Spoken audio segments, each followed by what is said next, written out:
these pressure cooker times where things seem like everyone's chips are low and interest rates are high, only the weirdest people are going to start companies. I'm telling you, right? But those are the folks who are resilient, you know?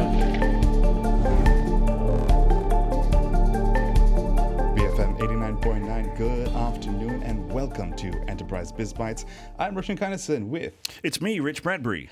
Last month, 500 Global announced the successful close of $143 million, or just around 670 million ringgit for its largest Southeast Asian early stage fund to date. That's 500 Southeast Asia 3 or 500 C3 for if you need a short form there, as well as its growth investment vehicle for Southeast Asia.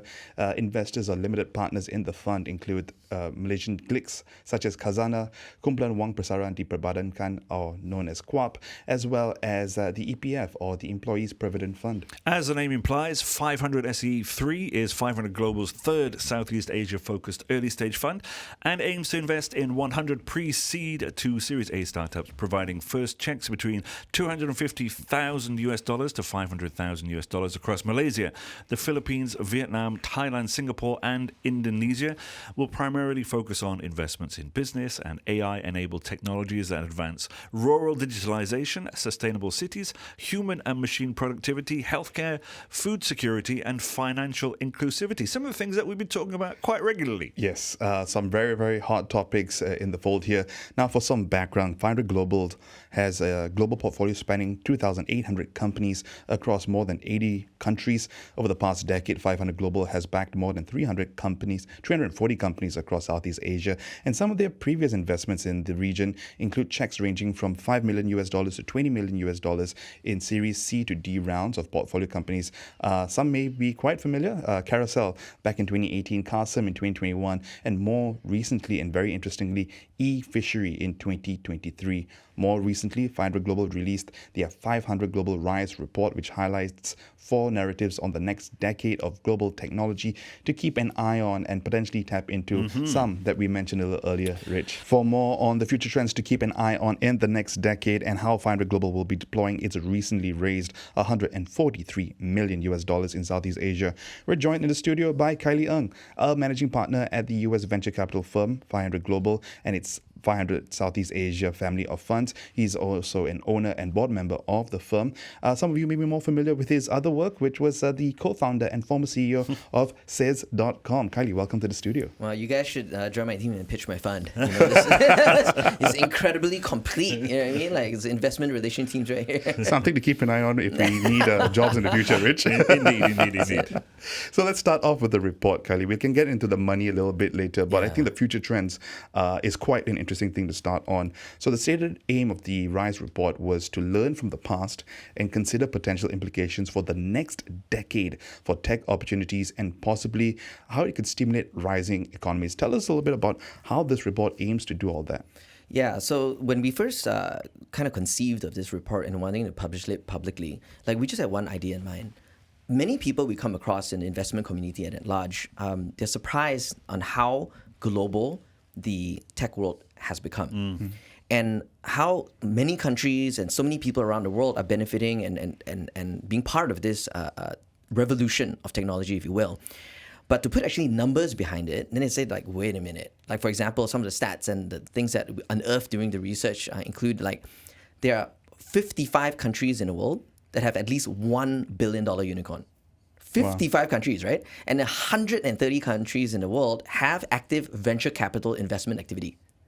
130, right? So these are just like little stats. But more importantly, what we want to do with the report is also to show people that beyond the larger narrative of US and China, there is a whole bunch of other countries that are actively part of the new economy, actively part of the broader global economy, and it'd be a real miss opportunity if people did not get themselves involved in all these other countries, right?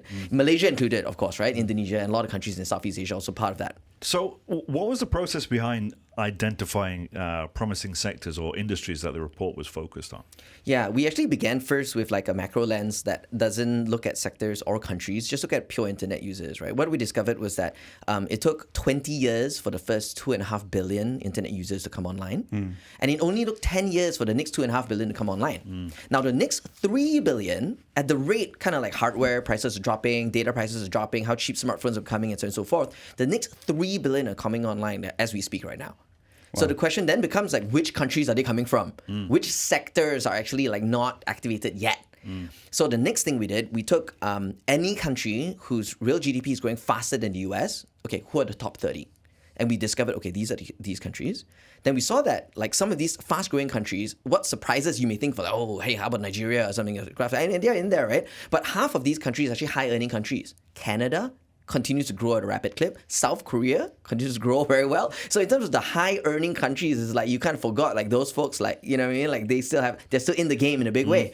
Then of course like the middle income of a part of that RISE study, you know, they include Indonesia, you know, and Nigeria and so on and so forth. So now once we look at those countries, then we start to see which sectors, like say fintech, right, already have multiple billion-dollar unicorns in some other countries, but not in those countries. And then so in the report, it's all mapped out. So you see which sectors are undeveloped, and you can actually zoom in on that.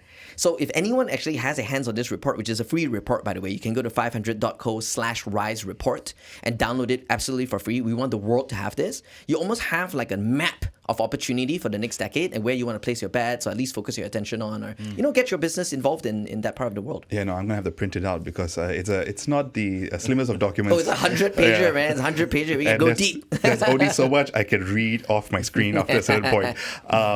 Now, a lot of data in this report, a lot of promising areas ahead. But if we look at the region, Khailee, you mentioned some high growth countries earlier, both in the high income and middle income areas. But when we specifically talk about the Southeast Asian region, what is the situation here in terms of where the high growth areas are, and what did the report highlight in terms of things to watch in this region? Yeah. So what we see from the report, if you talk about regions, right, talk about sectors, not countries, right, is that there are pockets of agriculture, billion-dollar agriculture companies that are starting to emerge. There's some activity in other parts of the world related to healthcare that's starting to emerge, but it's not at the same level as, say, e-commerce or fintech, which is pretty saturated. You got plenty of e-commerce and you know, fintech companies that are worth $1 billion or more, right? But the upcoming sectors, so for agriculture, for example, I think the both of you had probably talked about e-fishery at some point. So we were early investors in e-fishery from our seed fund in the early days, and recently in their Series D, you know, we invested about $18 million in their round. So they raised $200 million at a $1.4 billion valuation. And this is an Indonesian farming company. They help fish farmers like get IoT to just automatically feed their fish, and help those fish farmers then sell their fish, get cheaper feed, on demand, 24-hour support. It's like a digital farmers cooperative, right? You look at it that way. Last year they did $372 million in revenue, and this year they're closing out at $700 million. And past 5 years, including this year, all profitable, completely profitable company, right? So agriculture, there is a lot of money in it, and it's so underpenetrated by technology. So many countries, not just Indonesia, Malaysia, and elsewhere, it's like the per hectare for any crop or any yield, any livestock or whatever, the productivity is much less than other countries.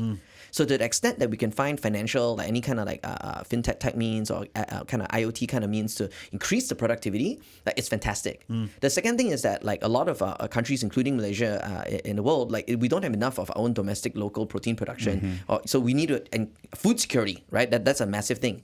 The last thing I'd say about ag tech as a promising sector is that a lot of farmers, the kids don't want to be farmers anymore, right? So who's gonna do all that work, right? We need machines to do it, right? Yeah. These are conversations that I've been having for a long time with, you know, families that have had, you know, farms and whatever for generation after generation, and their kids are just leaving it, abandoning the farm and moving to the cities. And food security, as you mentioned, is the biggest thing that I've spoken about in the last few months. Do you also think, though, that it's kind of because that sector has been so stagnant for so long and so stuck in its ways that nobody has gone over to them previously and said, okay, guys, there's a really easy way that you can up your game by doing these certain things? Do you think that might be part of it too? Yeah, I think there are like two or three, and there are probably many more factors, right? But two or three other factors that come to mind for me is that like the way capitalism, there's certain physics to it, right? A lot of us, we're routing machines, we're routing an efficient route to opportunity. So the lowest hanging fruit opportunities are a few years ago were e-commerce. Right. Were things that are obvious to all of us, right? And it's obvious to other people. So the obvious opportunities that are seen with, you know, that comes first. Now the second thing is that most of the entrepreneurs, you're building for the context you're familiar with. I wasn't a fish farmer, man. I'm telling you that, right? You know what I mean? And I don't know about the both of you, right? But it's hard for us to know what to do. Yeah. Right? So you're going to need a new generation of entrepreneurs with new context to build for the rest of the world. And now we're going to be diving into how 500 Global will be deploying its recently raised $143 million in Southeast Asia. This is where it gets a bit juicy, is it? Yes. This is where we're going to talk the dollars and cents. Khailee, in September, you guys announced the 143 million close. I think one for the Southeast Asian early stage fund, that's 500 Southeast Asia 3. You've also got a growth investment vehicle where some money will be put into that as well. Talk to us about the mandate for these, how the funds will be deployed, and how this will support founders from pre-seed all the way to pre-IPO. Yeah. So I'll start with the seed fund. So the 143 million US dollars, we look at Southeast Asia and we want to cut like 500,000 US dollar checks, right? So for Malaysian ringgit, you may like 2.4 million ringgit check into, it could be an idea. It could be like something with some products, some customers. It could be something that's a pre-established of a business. As long as it's kind of like the first or second round that you are starting to raise from for outside capital, we're there to support you for that. And I guess true to what 500 Global is as a venture capital firm is that the kind of support we give goes way beyond money. Right now, what we have is that we've got a community of other founders who have done it before, other founders who are like you in different parts of the journey, right? The first 50 investments we've done out of this seed fund back in 2014, 2015, we were first check investors in Carsome, right? Early investors in Grab, first check investor in Carousel. Then we have like FinExcel, eFishery, Penedic, so and so forth, Bukalapak in Indonesia. So all these unicorns and IPO companies, that's the community that you're going to be a part of. Now, beyond that, of course, the direct support to help the companies fundraise from other people is going to align their kind of business and strategy on a much more exponential growth path, but also be able to kind of grow in ways that doesn't cost a lot of money. Like you want to be very efficient with every dollar you have, right? Now, the second fund that we have is a growth initiative that focuses on Malaysian companies that we can cut like 5 to 10 million US dollar checks. So that one, like, it's about 20 to 40 million ringgit check size.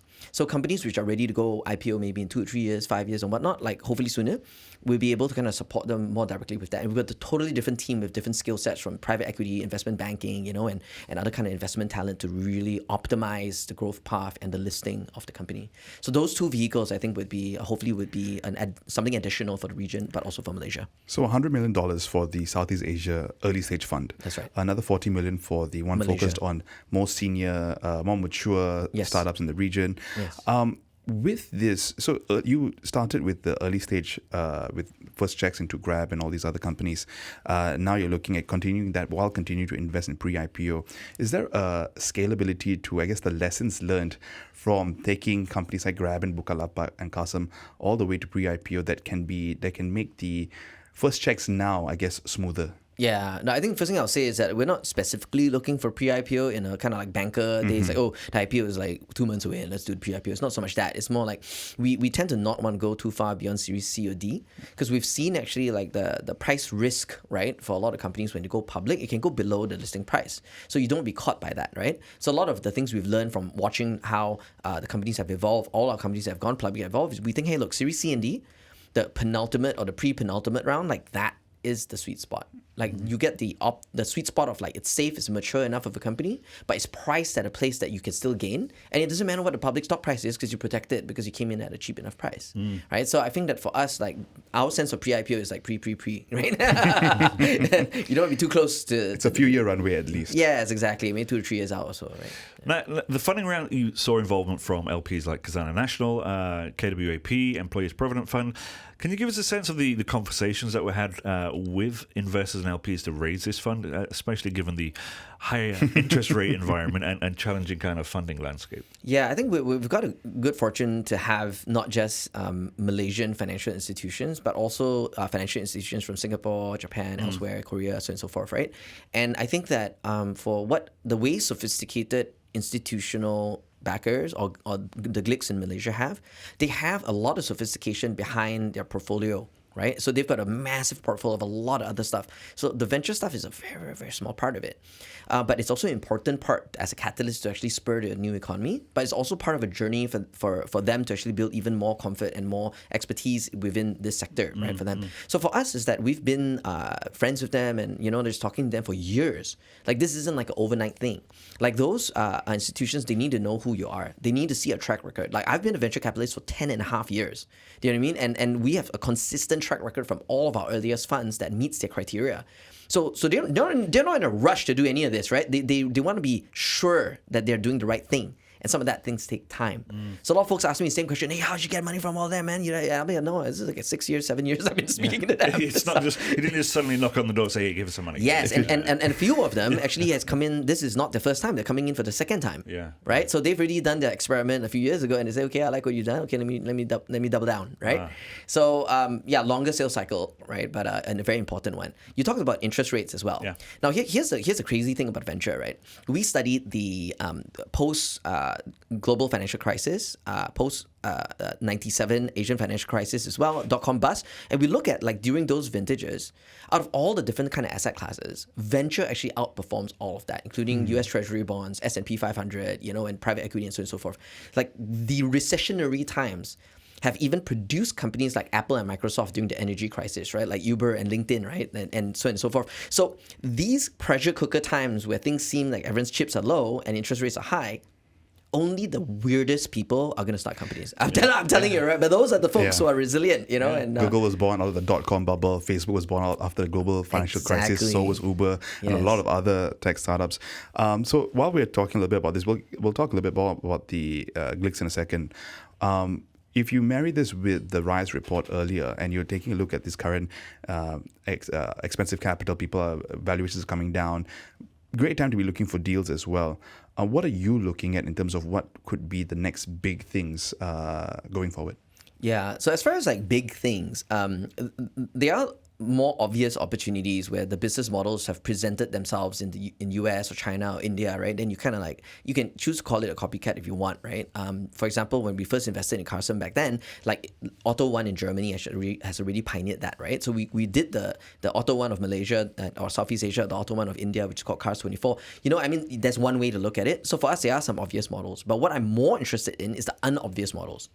For a venture capitalist, when you are correct where other people are not looking, when you are slightly contrarian enough in the short term, but consensus in the long term, you make even more money for your investors. So e-fishery, for example, is like that. Because in the short term, like people are like, what? IoT, fish farming? Like, do fish farmers even want technology? Do you know what I mean? And so it's contrarian in the short term, but in the long run, I was like, oh, okay, this is big money, right? So for us, we are looking a lot at rural digitization as a theme. We think that like because of the 3 billion new internet users that are coming online, they're going to want the same kind of conveniences as we do, as far as like being able to order things online very cheaply, right? So whether it's e-commerce, logistics, or different types of fintech that include them in ways that they want to be included, we think that more and more companies should be innovating in that area, and we hope to find good companies that can build these type, So I think that's like one less obvious one. Khailee, for those who are maybe a little unfamiliar with the way venture works, right? Because people are going to be like, oh, but you lost money here and you lost money there. Talk to us about how, I guess, venture succeeds in the longer term in terms of the number of success stories to failures. Yeah, so 500, I won't talk about venture fully as an asset class because a lot of venture capitalists have different strategies, right? Some venture capitalists would have like, I'll invest in 10 companies, or I'll invest in like 20 companies. But for 500, I'll seed funds, minimum 100. So a lot of people they don't want to do that because it's a lot of work actually, right? You have to look through like thousands upon thousands to find the top 100, right? But we love this work. So we'll find 100 companies and all we need is one of them. I'll give you an example, say Carsome, right? They're returning the multiple on the first check of Carsome would be close to 200 times. Wow. So that means I'm covering 99 failures with one Carsome, right? And I'm doubling on that. I can cover 190. I can cover 200 failures if I wanted to, right, with that one check. But imagine you get another carousel. Boom, you get another 100 something X. You get another, you know what I mean? So we're actually optimizing for diversification so that we take less risk. Because if you only did 10 companies and you didn't get your Carsome, You may stand to lose some of your investors' money, right? So for us, it's like that's kind of like our approach to it. Just a quick question: do you feel when you find someone like Carsome or you find somebody like e-fishing, whatever they're called? Sorry. Yeah. Do you get that moment, that spark of like, this is one of them? Is there something that tells you like instinctively? I'll tell you one metaphor or story, right? And I learned this from another very, very, very repeatable investor when I first started, right? And I asked him, I said like, wow, you made this investment and this investment and the decision was so quick. How'd you do it? He told me this. If let's say you're hunting, right? And you're hunting and you don't know what you're hunting for, when the animal shows up, you're like, oh, am I going to shoot? Am I going to pull the trigger? What am I going to do? Do I really want to, But if you set your intention like this is the kind of like animal I'm going to hunt for, the moment it comes in your crosshair, boom, you pull the trigger, right? So that really informed the way 500 and the way we look at things. We study the business models very, very, very deeply. We study business models to avoid even. Like we completely avoid quick commerce and dark store where you get like a toothbrush in 5 minutes type thing. We completely avoided that because we studied that to be so we don't want to see anything come across and invest in that. However, like with other business models, like say the secondhand car one, right? Or certain fintech models, right? We've already studied all of them. The moment we find the entrepreneur who's qualified enough to get that job done, we pull the trigger. Given that we are seeing participation from the Glicks, and we had Co-op on, I think it was 2 weeks ago, that 1% of their fund is being allocated to venture and PE. There's still a concern that it's Rakyat's money, right? So talk to us a little bit about the risk management approach employed at 500 Global that, from the newly closed fund. How is that going to differ now that you've got much bigger institutions at play? Or, do you not, I guess, change a recipe that's worked? Yeah, so as far as risk management, which is probably the most important topic for a lot of Glicks, and we talk about Rakyat's money, is that it's not so much that we change how we do because they are here, it's that they came here because of how we're already doing what we do, right? So they've been observing, monitoring, and as mentioned in the earlier segment, about 6 years of them doing that 6-year due diligence. Yeah. You know what I mean? So, right? And also getting to know the personalities and the people who work there, not just me, but a lot of my partners and my colleagues as well. It's like with that kind of like compounding confidence that they do it. So, and for us, we need to raise the standard constantly. That's something that we constantly do because this is a fast-changing world. So we always have to upgrade our talent, have the best talent bench. We always have to have the right processes. We employ a lot of technology in the background, right? We've got 16 people doing data just in Malaysia alone for all of the firm, right? We built a data science team here in Malaysia to do that so that we can cross-analyze very quickly, kind of learn and iterate as we go. We can kind of portfolio balance. So a lot of this stuff in the research, we've got like a full research team that produced the RISE report, and that 100 pages over there, like we've cross-checked it with various global economists and stuff, you know what I mean? So we need to have that rigor, right? So I think that's just the bread and butter to be the top of your game. Now, I think that aside is that the fund strategy itself, I mentioned in the earlier segment, the seed funds have like 100 startups minimum that we'd invest in. So that way you kind of like diversify a little bit away the early stage risk. Now for the growth stage initiatives, the reason why we aren't blanketing a whole bunch of growth companies, we're very, very, very incredibly selective, is because out of that 100 companies, we're going to pick only the best. And we do a 6-year diligence, right? We've worked with those companies for many years, right? And we know the personalities, we know the background, the life stories. We see the quarterly financials over multiple years, and we're like, okay, best of the best, we'll have a look. We do invest in, for our growth initiatives, companies that we didn't get involved in from the seed as well. Granted, we may do that as well. But like all of that comes with the same type of rigor that we would expect, like some of the best firms in the world to do so, right? So that's just, again, the basics, the foundations of it. Now, you guys have been investing in Southeast Asia for over a decade, You mentioned this, you've invested in multiple notable unicorns, Grab, Bukalapak, Carsome, Carousel. Just to kind of go over some more pieces, help us understand a bit better, your investment strategy and your approach given these notable successful investments. Just kind of reiterate some of that for us. Can do. So the earlier segment I mentioned about how we study business models that have been evidenced to produce multi-billion-dollar outcomes around the world. But there's also another way to do that as well. When we look at the long arc of technology, people like today, a lot of folks are talking about AI. As a global firm, we have been investing in AI since 2014. And people like probably a year or two ago used to talk about crypto, right? We've been involved in blockchain-related technologies as early as 2011. So of course we became the first check investor in Solana because we've been doing it way before even Solana was born, right? So for us, when we look at this long arc, we actually get to understand like, okay, what's the next wave? What's the next opportunity? Okay, this is down period. This is a high period, right? Which is why like some folks have asked that, hey, Khailee, like why not have like a Malaysia only fund or a Southeast Asia fund? Why do you have a global platform like 500? Like I'm saying that I'm getting intel from other markets. I'm getting intel from Latin America. I'm getting intel from Middle East. I'm getting intel from the US. We've got 1,500 investments in the US. We have 40 unicorns that have been birthed from our complete portfolio. So having those relationships and those insights is a complete unfair advantage, not just for us as investors, but also for our founders as well. But I'll share one last thing, or maybe one other thing related to picking founders though. What we've learned from our years of investing is that a lot of folks get really excited about what the company has done, the traction, right? Like, oh, how much traction do you have? Like, oh, look at how many customers and returning customers you have. I get really excited about that. We found that to be a false positive. It's almost like a myth.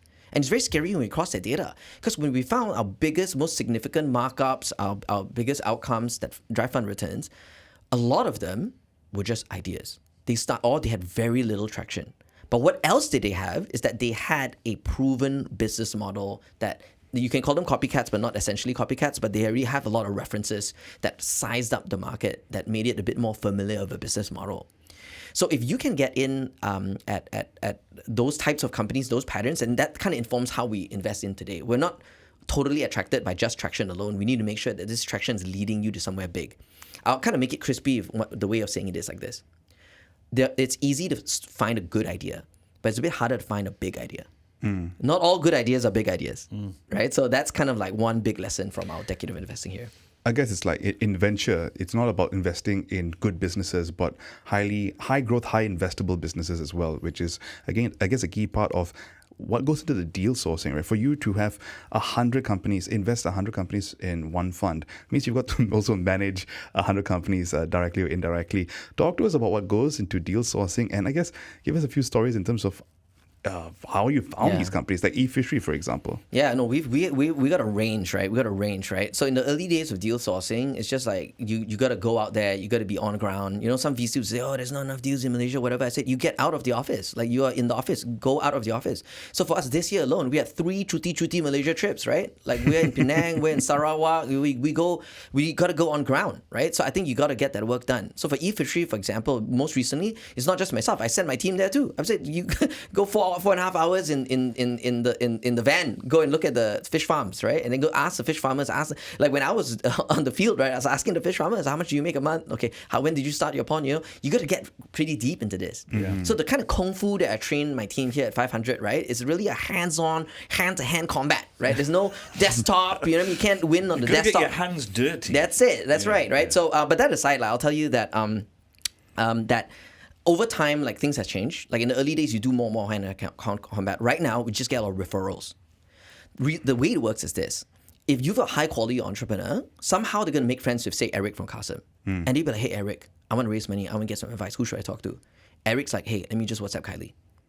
Right? So over time, this is the power law at play. Once you become the top brand and you're part of the top companies, which 500 global in Southeast Asia, like us in Sequoia, we have the most unicorns, right? So it's like founders know where to find us and how to get us. The downside of that is that sometimes my mom or my wife, it's hard for them to get me on WhatsApp because like somehow I'm like trying to put different notifications. I'm pinning them to the top of, WhatsApp and stuff because like, this is a lot. There's a lot of talk around the performance of Southeast Asian unicorns that have gone public. It's not a pretty sight. Yes, generally the market is down as well, but Grab, Sea Limited, all these are down 60-70% from their IPO pricing, with many investors who got in at IPOs getting burnt along the way.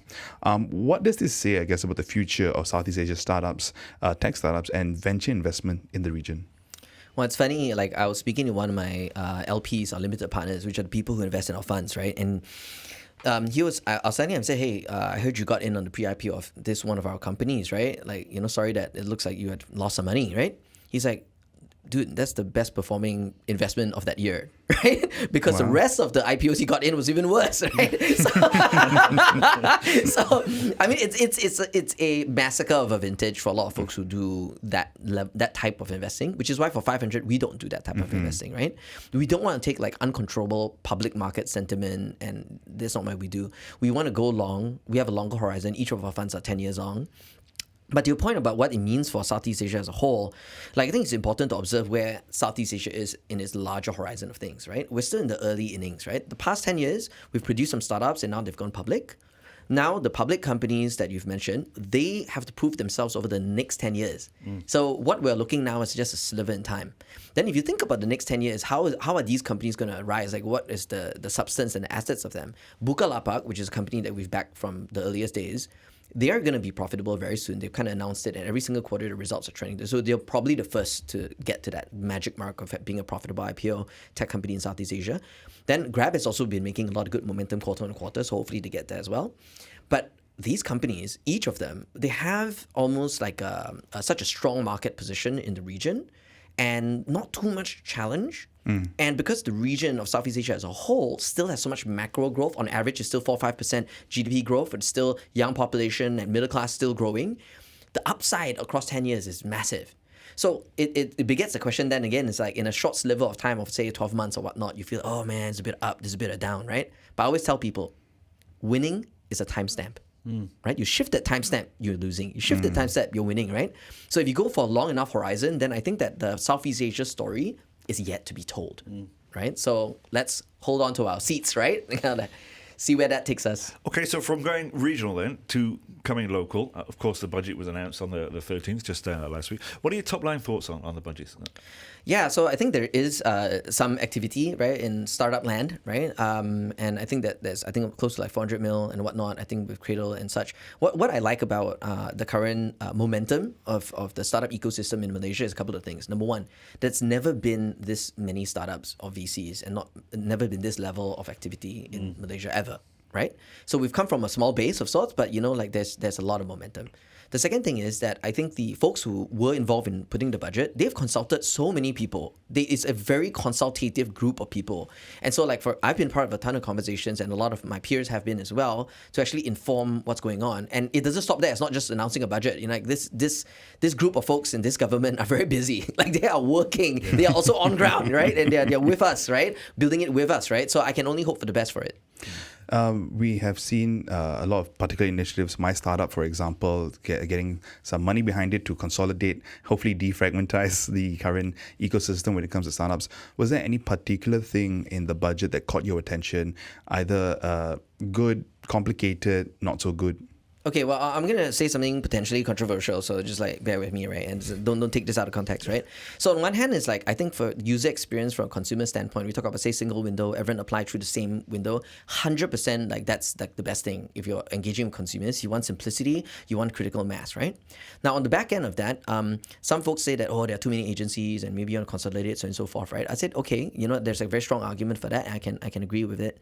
However, if in the early days in China, when I was there with 500 and we were just serving the market there are 250 agencies promoting tech and entrepreneurship from the city level all the way up, and even the federal level is multiple. So we asked a person, a very prestigious dude who was giving us that tour, right? I said, why are there 250 agencies? Isn't there a bit of, redundancy, And he was like, we want them to compete.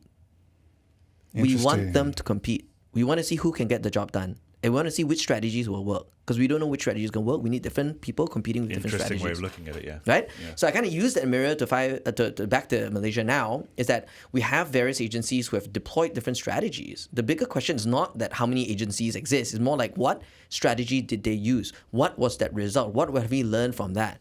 What is our next strategy? What is our next experiment? How many shots, on target do we need to make and take? Are we going to limit ourselves to one? Right? Are we going to do many? Right? And how many and what, right? So I feel like there is more nuanced view to this, and we can't let the reductionistic chatter influence the work that needs to be done. This is nuanced work, right? So I'll leave it at that. All right, and actually with that, Rich, I think we have reached the perfect time to wrap up this conversation. I've got a lot to digest this afternoon. I say one thing though. Please. Right? Like I think a lot of the talk we had so far is about money and just investing in money. Like money is just the means to an end. We are at a juncture of like humanity's evolution now that technology is mainstream, right? Any age group, mother, grandmother, everyone is connected to technology and seeing like incredible productivity yield, right? So to the extent that Malaysia, Southeast Asia, and all of us can actually take these weapons of productivity, these weapons of creation, and kind of arm everyone from the villages all the way to the cities, you can see like you can see a time where capitalism is actually doing more good than ever. Right? So I really appreciate all of you having me on the show and like talking a lot about these things. But I just want to leave like the viewers with that thought, right? Like we're not here just to kind of invest and make billion-dollar income. That's just besides the point. Behind every single funding round, there are like millions and billions of beneficiaries. Like even a company like Grab is so many drivers, and so many folks who are in gig economy, so much additional income. So if we can make this new economy the most inclusive economy the world has ever seen, like that's the job that we need to do. Khailee, it sounds like we need to have you on again at some point to continue this conversation. Khailee, thank you so much for your time today.